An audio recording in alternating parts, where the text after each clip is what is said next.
Hi Taurus, how are you? My name is Lauren B. Welcome to the Untitled Tarot.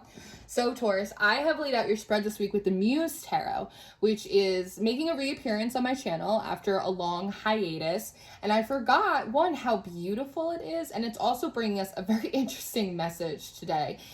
What's interesting about your story today, Taurus, is that it feels like there are three different storylines happening at the same time, which is a bit of a challenge to read and relay to you, but I am absolutely going to do my best. But you're gonna have to buckle your seatbelt and stick with me during this reading, Taurus, because I promise we're gonna get there. So we're starting off with the Star and the Priestess. You, Taurus, are coming forward as the Star today, and the Priestess is seemingly wanting to be referred to as the Great Priestess. There's sort of an assumption here that you will know who and what this priestess energy is for you. This may very well be a deity that you work with or some other significant energy or spirit. It feels very, very adamant that you will know who this is. And it feels as if at some point the priestess set you off on a mission. They said, Taurus, go and do this. Taurus, go and get that. Taurus, go and find that thing. And when you've got it, come back to me. And I think that you have actually gone and you did that thing, Taurus. You found that object. You did it. And you look so beautiful in this card. It's like you're all dressed up. You feel very excited to come back to the priestess and actually say, I did it. It worked. I found it. I got it. Do you see? You even have this little starburst clasped in your hand. It's like this very precious thing that you went and discovered, and you've taken it back to them. You're kind of emitting this beam of light to your head as well, like trying to alert them to look your way, that you have it, that you're ready to show it to them. But their hood is covering the entire side of their face that you're sitting on, which gives me the impression that you send out this signal or you make this call, Taurus, and no one picks up. It's just sort of, silence on the other end of the line. I'm also realizing that I have my hood up today, much like this High Priestess. And it's making me wonder if I need to check my email, to be perfectly frank with you. But the thing that you're not realizing, Taurus, is that there's something else happening on the other side of the Great Priestess. And this feels like sort of the second story that we have going on. And it has to do with this Five of Inspiration. So while you were putting out this signal to the priestess, I did it. I got it. I found it. Look, their attention is on this one in the Five of Inspiration. And this is a character that feels as if they are trying to gain access, entry, or some kind of proximity to you, Taurus, because they're surrounded by all of these mirrors. Even the one on the floor right here, it kind of looks like a circle that's carved out during ice fishing. It's something about them trying to, again, gain proximity or entrance to you, or at least to where you are, right? You feel completely unaware of this, by the way. Like, you have just been so consumed with the journey or the pursuit, the discovery of whatever it is that they kind of set you off to go and do. You feel completely unaware that this is going on right now. And they are commanding a lot of the priestess's attention. Now, the Eight of Voices comes up next, and so it feels to me as if the High Priestess is attempting to black out or block out the entry of this Five of Inspiration. They're even wearing white in their card, which is very reflective of light, right? Trying to really get a closer look. So it feels like the Great Priestess is trying to block out or black that out for them. Even the lines running across this card reminds me of static on a TV when a bad storm knocks the reception out. Here's the thing though. This energy, whoever this is, does feel powerful. I'm not going to lie to you, because even as the Great Priestess tries to sort of black out their reception through maybe just sheer force of will, maybe just through sheer audacity, Taurus, they are able to kind of re-illuminate their sight and kind of push through the static. The Seven of Inspiration comes up next. And so it is really difficult. It's requiring a phenomenal amount of energy and will, but they are able to kind of push out this blockage or push out this blackage. And it does actually feel like for a moment, they are able to gain access to you or your energy, or for a moment, they are able to gain access and kind of bask in the place that you are residing. I'm not sure if it really has to do with you. It has to do with you because it's showing up in your reading, but it feels like it's not just about you, it's also about the place that you're in right now. But it also feels like they only get to bask in it for a moment. For just a moment, see all the lines? The lines are running straight and colorful. It's like all the networks are connecting. Everything's going exactly as planned. For just a moment, they did it. But very quickly, the best laid traps, right? Very quickly, they fall into this Ten of Voices. And so it's almost as if the Great Priestess has come in after giving them a moment to bask in their own glory and create some kind of disturbance in the energy or in the frequency, because I see these kind of starting to bend and twist, zigzag, and then they kind of get caught in this Ten of Voices. They sort of get caught in this web now. It's very interesting. Now, the entire time that this is happening, you're sitting over here, Taurus, like it's totally unbeknownst to you, and you're are maybe just thinking that you're being ignored by the Great Priestess, and feeling maybe a little bit confused about that. It kind of reminds me of this story in the Bible, and I think it was David, but I'm probably wrong. But I believe it, let's say it's David. He kind of called out for like help or assistance, or he asked a question, or he had a prayer or something, and it took a really long time for him to get an answer back. And when the angels and Michael had come back to him, they said that it was because they had spent like 2 weeks fighting battles for him. It feels there's a little bit of that kind of energy here. We haven't been ignoring you, Taurus. It's just that we've been very busy trying to get rid of like any intruders or any interference, because the Six of Voices comes up next. And so again, you're not being ignored. We were trying to ensure you safe passage to the other side, right? Because like the environment or the energy was maybe a little bit more treacherous, maybe because of the influence of this Five of Inspiration, but was a little bit more treacherous than you realized, right? But there's something about that they didn't want you to know that it was treacherous. They wanted you to stay focused on finding or doing whatever it was that you were supposed to be doing, right? They wanted you to keep your eye on the ball. Now, this Nine of Emotions comes up next, and this feels like what you were doing while you were waiting. It's a little bit like While You Were Sleeping, like that Sandra Bullock movie. While the High Priestess was not answering you and you were waiting, you were kind of sitting in a little bit of this stasis. And while you were sitting in stasis, Taurus, the Awakening card comes up next, and there's sort of this vast realization that you're having while you're waiting on the Priestess to respond.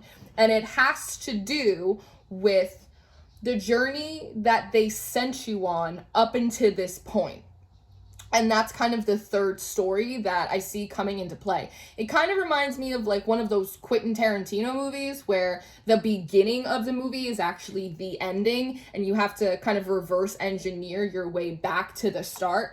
He's a terrible person. That's not the point. That's not the point, but yeah, but it's this reading is constructed like that. So in this stasis, while you're waiting, you're having this realization about the Great Priestess, your relationship with them, and your journey up until this point.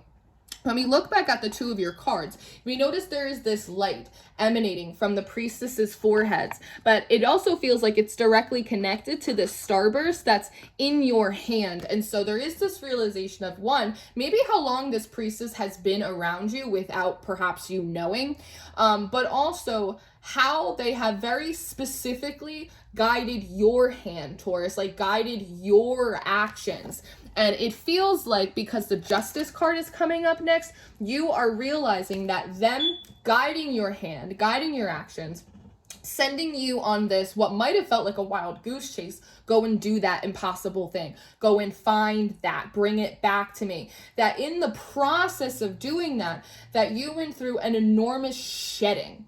There's a peeling away in this Justice card so much, so deeply, maybe so uncomfortably, to the point where like your truest essence, right? Justice, it's a true essence, was like finally revealed to you. The Eight of Inspiration comes up next. And so, one, there's obviously like a lot of resistance in this card, and it's almost the idea of like an exfoliant. When you meet so much resistance on a surface, there is a natural peeling away. So it also gives me the impression that whatever they sent you out to go find or to go do or capture, that it felt like a wild goose chase. It felt impossible. There was a lot of resistance that you experienced in the pursuit of this thing. You also might have had like a lot of natural resistance to the thing, period, right?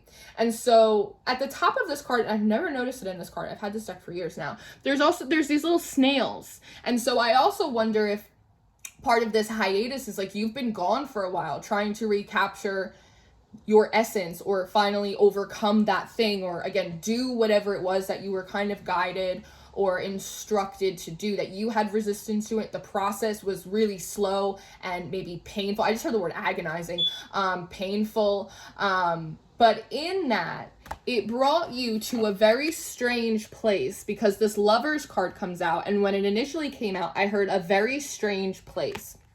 That one, you're realizing that this priestess has been guiding your hands and your actions for much longer than you realized.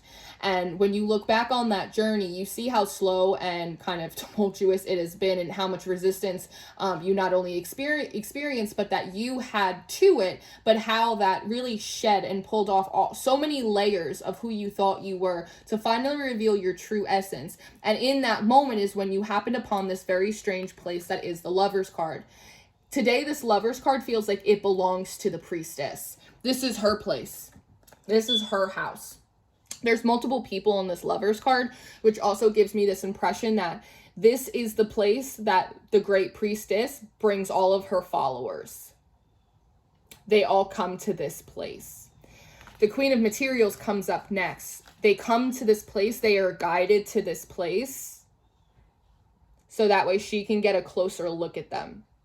It's very Virgo energy. Like there's this, it's not critical, but it is an assessment, making an assessment of exactly what each and every one of their followers needs to go, needs to get, needs to reclaim, needs to find. So there's sort of this twofold process of being guided to the High Priestess's house, to their place, but then them, after doing their assessment, sending you off to go claim the thing that you in particular need, and then to bring it back to the priestess, which is where we started your reading. So in this, the priestess got a closer look at you, assess what it was that you needed, and then with the Knight of Emotions and the Chariot card coming up next, it's the idea of then they kind of give you your saddle and they kind of send you on your way. They provided the transportation and sort of pushed you and the others, right? So this is something that it's not just you. This is the other practitioners. This is the other worshipers. This is the other followers, right?